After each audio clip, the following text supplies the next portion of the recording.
Hey everyone, welcome to Climb by VSC. Each week we interview innovative founders, category experts, and the most active climate investors about their perspectives, lessons, and best practices for company building in climate tech. Today I'm thrilled to be joined by Katelin Holloway, who is an investor and founding partner of the venture capital firm 776.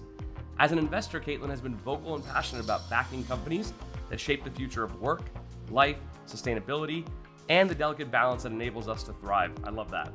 We love talking about scaling challenges for climate startups on this show, so I'm excited to dig into Katelin's past as an operator, as well as her current role as an investor. Katelin, thank you so much for joining me. Oh, Jay, thanks so much for having me on the show today. I'm a big fan of your work, and I'm really excited to chat.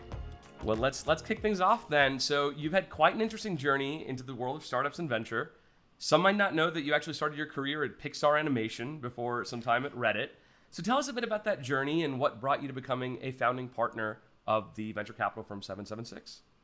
Absolutely. I will try to give you the short version because it is definitely a long and winding path.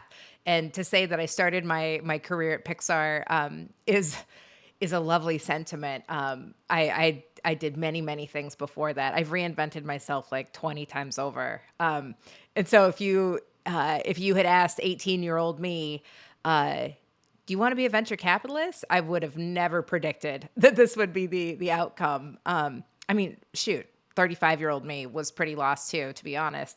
But I am very grateful for the wide range of experiences and in different industries that I've worked in that kind of have led me to here. And I think that, to give you a small flavor of pre-Pixar life, my first job out of school, which I have degrees that I have never used in, graphic design and English composition. So, very important things. But those are no matter. My first job out of school, I was an elementary school teacher. I've worked in hedge funds. I've worked in advertising. It's a pretty wide range of things. But Pixar was really the first job that I made a conscious decision to take. I call it my quarter life crisis, where I was working in advertising at the time, and that was the first job that I had that I hated, and that was an interesting and very uncomfortable feeling for me. I had been very lucky up until that point, but I decided to make an intentional change, and I looked for a company. And back then, back in my early years, the idea of company culture wasn't around. Culture was talked about, in the National Geographic context. Certainly not in the workplace. But I knew that what I was looking for was an environment at a company where I could really discover myself. I considered myself a Jane of all trade, master of none. I was curious and interested in a lot of things, but was really lacking direction. And I was convinced that the job that was meant for me, I didn't even know existed yet. And so I was looking for a company where I felt that I could learn. And Pixar was that. It was exactly that. I feel so fortunate that it found me at exactly the right time as I was searching for something. And so, I look at my career and all of the different kind of milestones that were pivotal or those, fork in the road moments. And there are two reasons I wind up reinventing myself. And one of them is I'm curious, I'm confused, I'm lost moments, and that was a Pixar moment for me. And then the other one that decided to follow me later in my career was, I think this thing is broken. Why?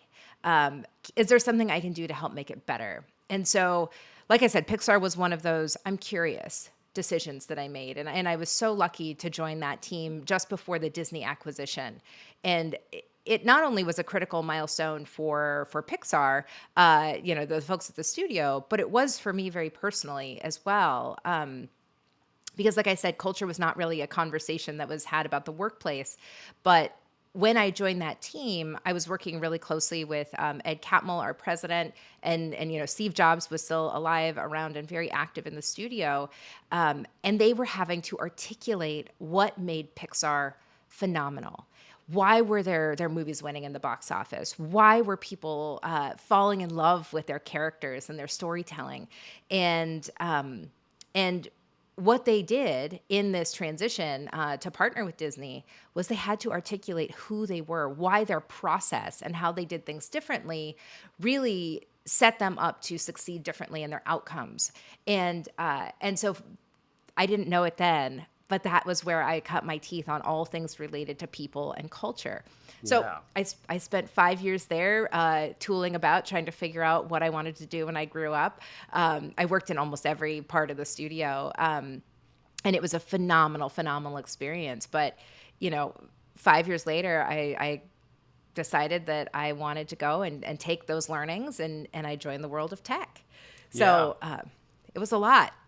Yeah, no. I wanted to speak there a little bit because what I think always stands out about a place like Pixar or even 776 is this idea of like planting a flag, right? Knowing what you're about, knowing what you stand for, and then when you talk about why somebody wants to come and work with you or work for you, it's because they know what you stand for and what you're about. And to the point of 776, which I'd love to chat about that journey from operator in tech into VC, you have very clear areas of interest. And whether it's you or your partner Alexis, crypto, culture, climate, knowing what you're about. So talk to me about what excited you about those categories, about becoming an investor in those categories, and maybe even why those three categories. Yeah. So it's so fun to try to figure out as a relatively new investor. So I, as you mentioned, I was an operator for well over a decade as an HR executive in the land of tech, as an early builder in Web 2, being a very, very early employee, if not the first employee, and then helping companies grow and scale. And as I decided to transition into venture capital, one of those driving curiosity moments for me was really around the wealth gap and understanding how I could have a better impact on the outcomes there. And so I think as you're well aware, and the work that you do, venture is absolutely at the start of a major evolution. Maybe not start anymore. We're a few years in, but venture is shifting and changing, and what we're building at 776 is absolutely aiming to accelerate this shift. And as you mentioned, there are a few things that we are naturally drawn to. My partner Alexis Ohanian and we first met at Reddit, and so community is something that is really important to the both of us, and we understand what a thriving community looks like, and more importantly, the impact that can have on businesses. And as we started 776, we have maintained our we are stage and thesis agnostic position that we had from inception, but we are both very drawn to certain areas just personally. And one thing that we can agree on unequivocally is that we must address the climate crisis. And so, as we think about what that means in today's world, this is absolutely an area of focus for us, although it's not technically written into our thesis.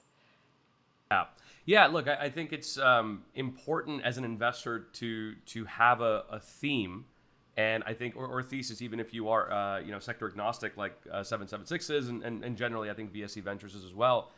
Are there certain companies in climate that you're drawn to, or even certain themes in climate that you're drawn to, where you say, I think this is really moving the needle versus maybe this is, just slightly incremental?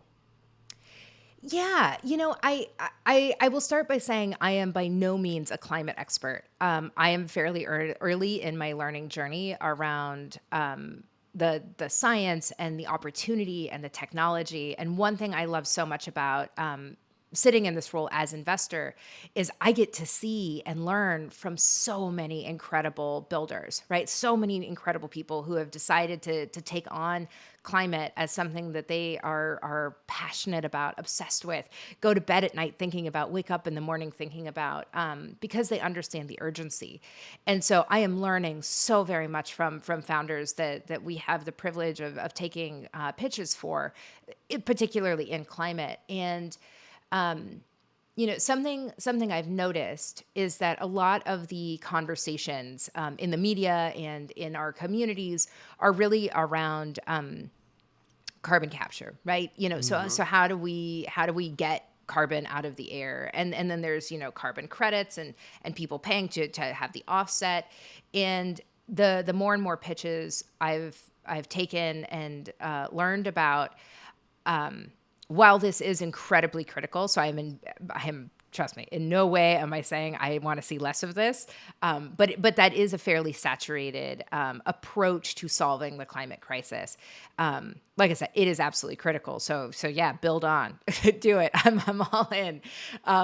But something that clicked for me when I met the team over at Vayu is they actually are moving upstream in the solution. And so what I mean by that is they are focused on reducing the emission and other harmful things that are being released into our environment that are harmful to our planet before they even happen. And so, I also invest a lot in women's health, and there is a similar saturation to women's health tech companies being built around reproduction, our uteruses.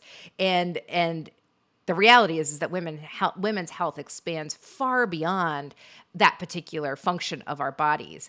And I feel the same way about climate. And so when I think about climate health, I very much believe that it extends far beyond just simply the capture of carbon emissions. And so working with companies like Vayu who are saying, hey, how do we get ahead of this?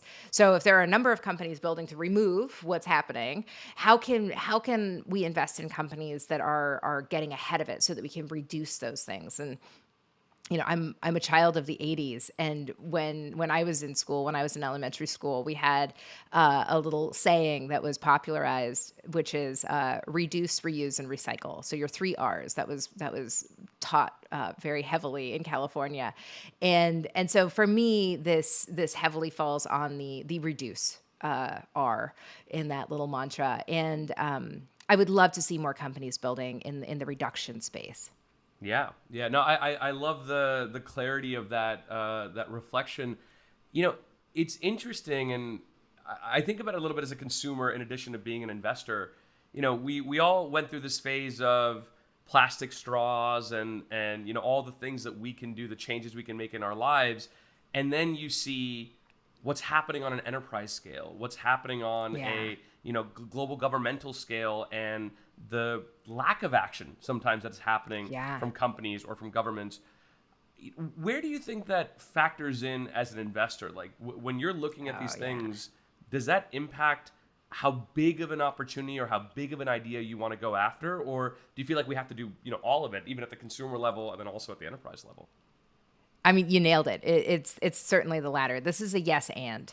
I think that I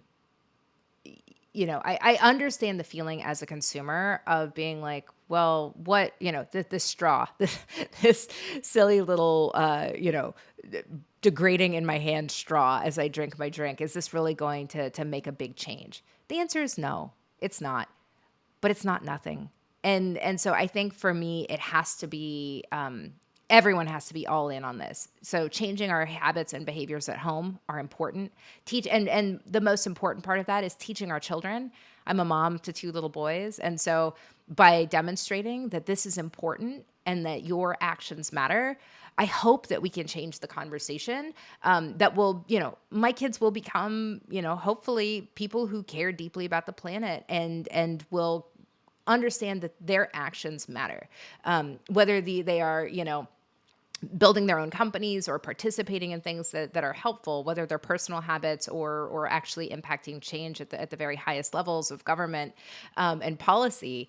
I really hope that I know and I believe that every person needs to have and feel connection to the solution. So I think it's a yes and. And the thing that really, really excites me about these founders that are building in this space now, they can focus on every part of that pipeline, pre-emission, post-emission, different technologies. I mean, even food tech has a huge impact on the environment. I think, meat alternatives were considered vanity, or lifestyle investments previously, but now we understand the impact that the meat industry has on emissions. I think beef alone is like 25% of all food. The beef industry is like 25% of all food-related emissions. Retail is 20% of all global emissions, all, not just related to consumer habits, retail alone. So there are massive, massive, massive opportunities, like I said, that extend far beyond just, either reforestation or carbon capture. Yeah, I really appreciate that perspective, especially the idea that if you start making those changes on a smaller scale, then you are much more likely to demand those changes at a larger Yes. scale from those governments, from the companies that you're looking at.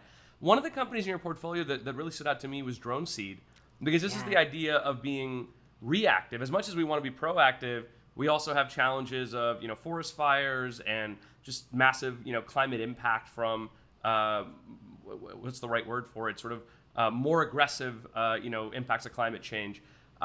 Talk to me about DroneSeed. What excited you about that company? What do they do for those of our listeners that aren't aware of them? Would love to understand a little bit more about them. Absolutely. I love talking about DroneSeed because this was my first climate investment, and it came at exactly the right time. I learned about them. Yes, I should describe what they do. DroneSeed is solving rapid reforestation through the use of technology, specifically drones. And so, I live here in California. I actually was born in Alaska, which is one of, the final, not the final frontier, the last frontier on Earth. We can ignore my poor Alaskan repping there, but growing up in nature, where nature was such a critical part of our community, and then now living in California, forest fires are just absolutely ravaging our planet, and having been introduced to DroneSeed in the middle of the pandemic, sitting at home with my two babies and not being able to go outside, looking out our windows and seeing what felt very, very apocalyptic, with the deep red sky, because of all of the forest fires across our state. It was a no-brainer to make this investment. The work of replanting seeds manually, I had no idea to reforest. It was a human, one seed at a time, Johnny Appleseed style. And the idea that we could reforest, remarkably faster, more efficiently, less harm to humans, cover much more ground, and in terrain that was previously inaccessible to humans, made all the sense in the world to me. And so, I've joined the board of that company, through that investment, and we have just continued to double down on them. We believe very much in the work that they're doing, and for me, again, as someone who is learning and very much trying to better understand the crisis, sitting on this board with these just insanely smart scientists and technologists, and environmentalists, I learn something new every time we talk. They're solving something very big and very important. Yeah, absolutely. I knew we were going to touch on a little bit of your experience on the board there. So comparing and contrasting working with companies outside of climate tech versus working with ones inside of it, whether it's in regards to people and culture, which is the world that and came from, but even more broadly, what do you find is sort of unique or different challenges that a company like DroneSeed, or even more broadly companies in climate tech, face in your experience? Oh, that is such a good question. And I have so many answers. I have so many responses to that. It is different, and I love that you're calling that out. It is different. There are things that will always remain, things that are table stakes for creating healthy, thriving, diverse, inclusive organizations, right? Through any industry, in my belief. But there are things that make climate companies very, very, very different. One thing that I have had the privilege of learning through these investments is understanding just simply different backgrounds of people. So, recruiting and blitz scaling in tech and having to, double your team size and 50% engineers. And I've done that for over a decade, and I understand those challenges. But how do you recruit seed collectors, for example? How do you engage people who live off the grid? How do you find the people who have dedicated their lives to helping to solve and educate people about the climate crisis, from your cabin up in the woods? Reaching the candidates alone, just simply recruiting, is a very, very, very different process. So I would say that stands out as one. The recruiting process is very different. Two, this is something I'm smiling because this is something that I really have found joy in, is educating this cohort of candidates about equity. So something that I love that ClimateTech has brought to these communities who have been deeply passionate about solving anything related to our environment is that they are unfamiliar with company ownership from an employee stock option plan, and bringing that education to them and helping them understand, this is the long-term value, and this is, you will be rewarded for your contributions, not only through salary, but also through ownership in the company, has been really, really fun. Again, going back to my curiosity and wanting to help solve the wealth gap, that has been a joy, and is very different. And then I think three is, recruiting. I don't want to focus all my answers on recruiting, but I think that there is something very special about recruiting people who are very passionate about solving the climate crisis. And one scenario that I've seen with many climate tech companies is that they are able to hire talent for less, because people are missionaries. This is work that they love and they care deeply about. And so one of my personal goals in helping advise and work with climate tech founders is helping them to build really transparent pay practices. So helping to understand, just because these people care very deeply about what it is that you're doing doesn't mean that we shouldn't pay them to market, and bring these folks who previously, were, in education or out in the field, and really bringing them into what I think are the benefits of working in tech. And so there are a lot of differences, and there are a lot of changes. Not changes. There are a lot of opportunities that we have to better support and engage our employees that are working for these companies and candidates that are interested in working in these companies. Yeah, I'm so glad that you called out the other side of the hiring spectrum. I feel like a lot of times in climate tech, the challenge that founders or CEOs will say is, well, this person could get a much higher paying job at an Amazon or a Meta, or pick your big tech company. Yeah. Why would they come work on this?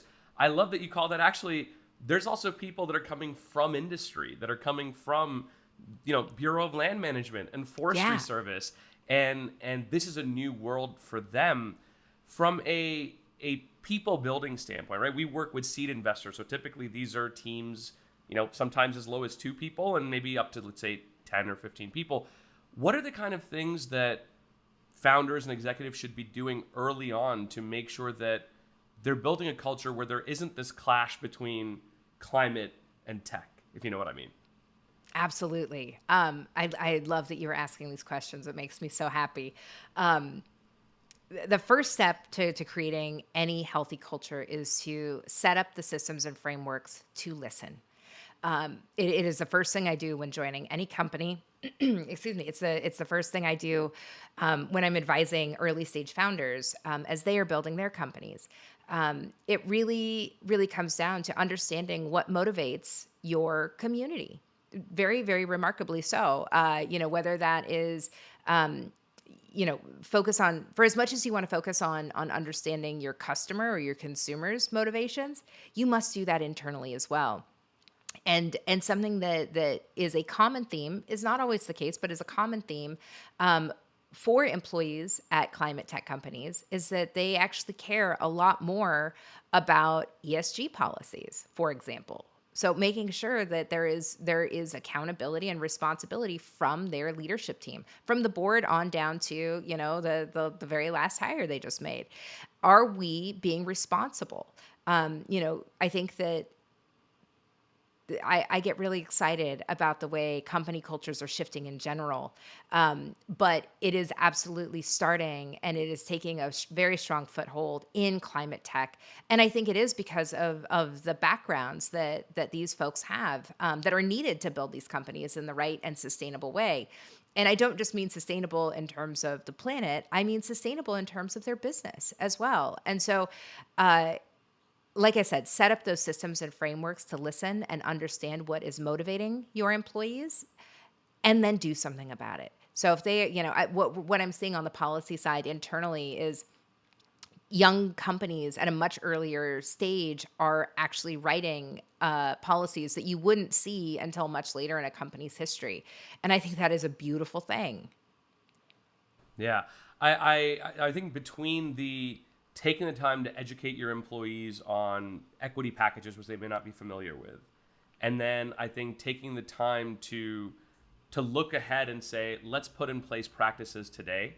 I think it's widely applicable to a lot of companies. I mean, you tend to find dissatisfaction with employees comes from the expectation gap, right? You think it's going to be a great experience, and then it's not.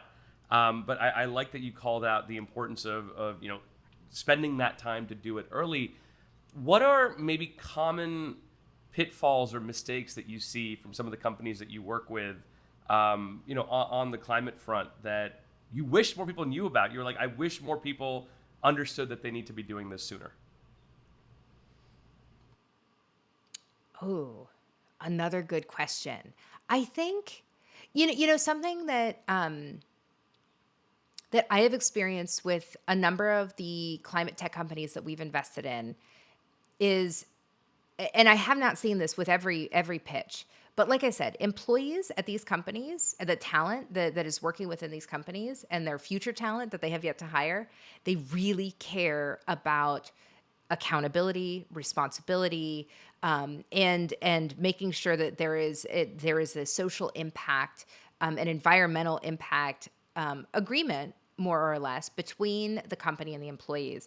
And some of the very smartest, in my opinion, founders in their pitches will actually ask us where our money goes. So meaning, who are our investors?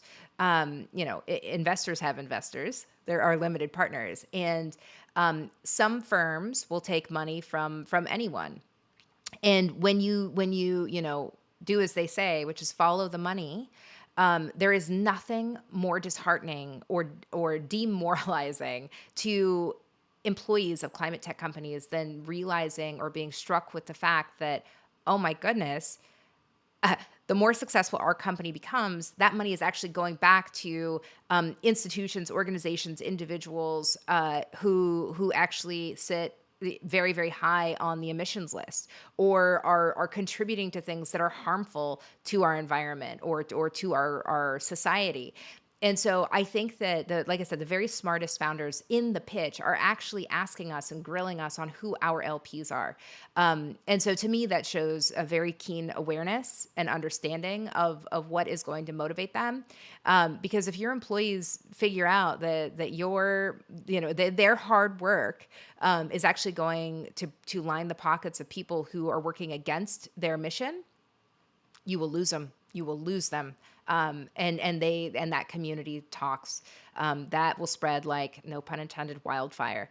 And so, I would highly encourage anyone building in climate tech, and honestly, in any sector, ask where your money is going. Ask where their investing dollars go at the end of the day, because it really does matter. Yeah, I love that you said that. I think one of the things that I particularly love about working in climate tech, and it being one of the verticals that we really focus on, is that there isn't this, some would say, false archetype of what a climate tech founder looks like, right? We all have this vision of what a tech founder in a hoodie coding away with a big thing of coffee was. But when we meet climate tech founders, we have folks that came from energy markets and worked in energy market hedge funds. We have folks that came from Bureau of Land Management, people that worked in tech for many, many years and now are motivated to make, some of these changes. But I guess looking at, as an evaluator of founders, what stands out to you about ClimateTech founder that you think this is the kind of person that I think is, going to make a big difference and somebody that I want to back and be working with? I appreciate that you've illustrated the variety, just truly the diversity of background that can make a successful climate tech founder. I agree. It's different. And I love that it's breaking the mold in so many different ways. I'm having a hard time articulating what I think makes a great climate tech founder because of what you mentioned. Even just thinking about our own portfolios, they all look very different than one another. They all have incredibly different backgrounds. And by every definition, I believe that they're going to be incredibly successful. And so I'm trying to think of their common denominators. And I think that it has to start with deeply understanding the part of the problem that they want to solve and being experts in that area, which I would say for any founder in any industry. I want to know why they're going to build this for the next 10 years with their whole heart. And, I think that I won't say this is something I look for, but just something that I have noticed with some of my own biases is that the U.S. is so far behind the rest of the world when it comes to addressing climate and addressing climate from the private sector. And so for me, I've had the opportunity to meet founders from all over the world. And some of our very first international investments have been in climate tech companies because we want to meet the best founders exactly where they are.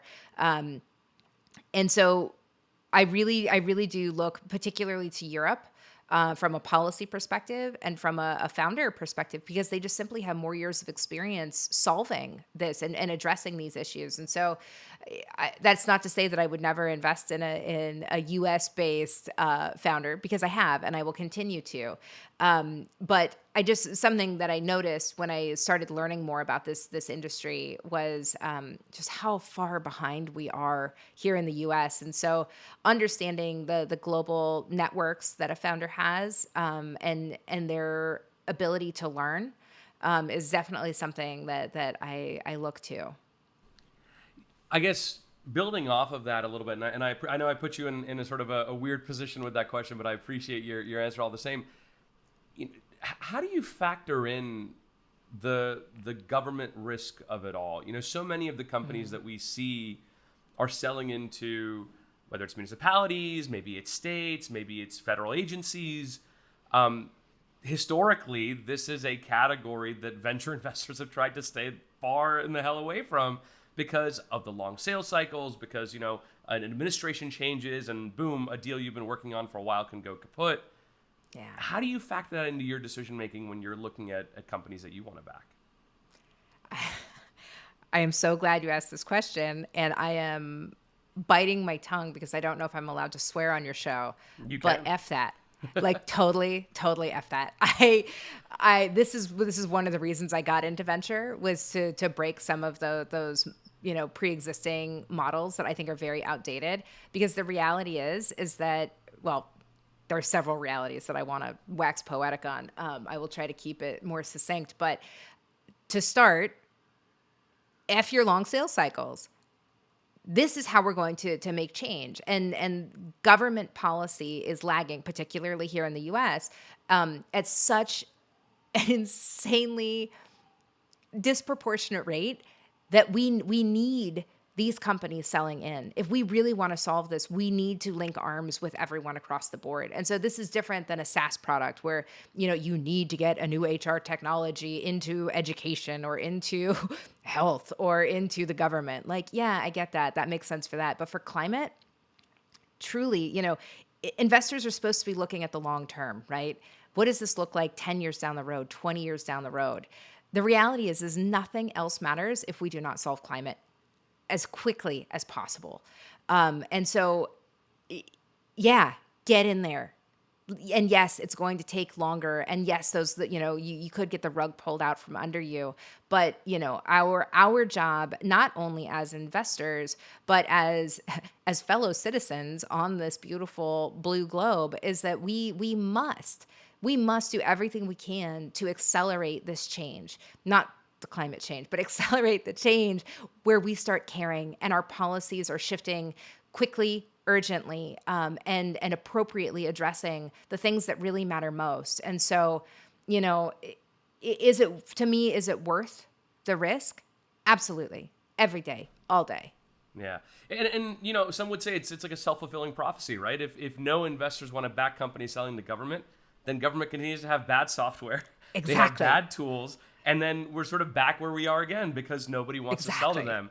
And so I'm 100% with you. I mean, the companies that we've backed so far, we've taken that risk in a calculated way and said, one, the founder has to know how to sell. They have to have the Yeah. ability and relationships. And that's table stakes. But for us to say, this change will not happen unless somebody is going to local governments and saying, you need to have disaster preparedness, or you need to have, some reaction there. 100% in line with you. And you know what? More the better for us, because if everybody else is staying away, then there's more opportunity as we're investing. Exactly. So I want to talk a little bit about the 776 Foundation and the program that you launched, which was the Climate Fellowship. For those of our listeners that don't know about it, please tell us about the focus and mission of this initiative. Absolutely. I'm happy to share. So, when we started 776, the venture capital firm, that was 2 years ago, as of September 1st. And there were three of us that started it. It was Alexis Ohanian, myself, and Elizabeth Garvin, Lizzie. And as we kind of got our legs under us for the venture capital firm, we all of us collectively, like I said, there are a few things that we care about very deeply, climate being one of them. And, Alexis is in a very fortunate position to be as successful as he has been with his past work and his efforts as both a founder and a venture capitalist. And he and his family decided that they wanted to set up a foundation. And this was something that had always been on our roadmap as we were ideating on what 776 could potentially be over time, beyond just a venture capital firm. And Lizzie, this is the work that she lives for, and so we knew that she was going to go ahead and lead that for us. So the foundation is. We just started it. This just in the last year, not even year, less than a year. It starts with a $20 million commitment from Alexis that we will commit over the next decade, and the first cohort of fellows is addressing the climate crisis. And so we want to support the problem solvers at the earliest possible stage. And so our fellowship program gives 20 remarkable young people. They have to be under the age of 23. The chance to spend 2 years working on the idea that keeps them up at night. And so we will give grants of $100,000 per fellow, and work very closely with them to build programs and build that support that they need to bring their incredible and brilliant ideas to life. And so that's all being led by Lizzie. I love that. That is awesome. It reminds me of, I got my start in venture in Techstars, and the energy when you have programs like that where there's just creative collisions and people bouncing ideas off of each other, to channel that energy into climate is fantastic. And that's actually the first thing that caught my eye, even before I knew about 776's climate investments, where I was like, that's a great idea. I appreciate you channeling that energy in that way. Maybe we'll close there. When you think about young people today that are interested in tech, that are passionate about climate, what is some advice that you would have for them about building a company in this space, or even potentially joining a company in this space? Yeah, I love it. The kids are all right, right? Like I know that I am getting older when I get just absolutely tickled at the thought of how many young people care so deeply about this. And so I have so much advice, and I think that the most succinct response would be do it. Please do it. I feel like my generation has failed. And so now it's our responsibility to help support young people, people of all ages, but particularly young people. I will do my very best, my personal best, to ensure that there are opportunities, there is access to not just joining these initiatives and joining these companies that are working to help save our planet, but opportunities to build.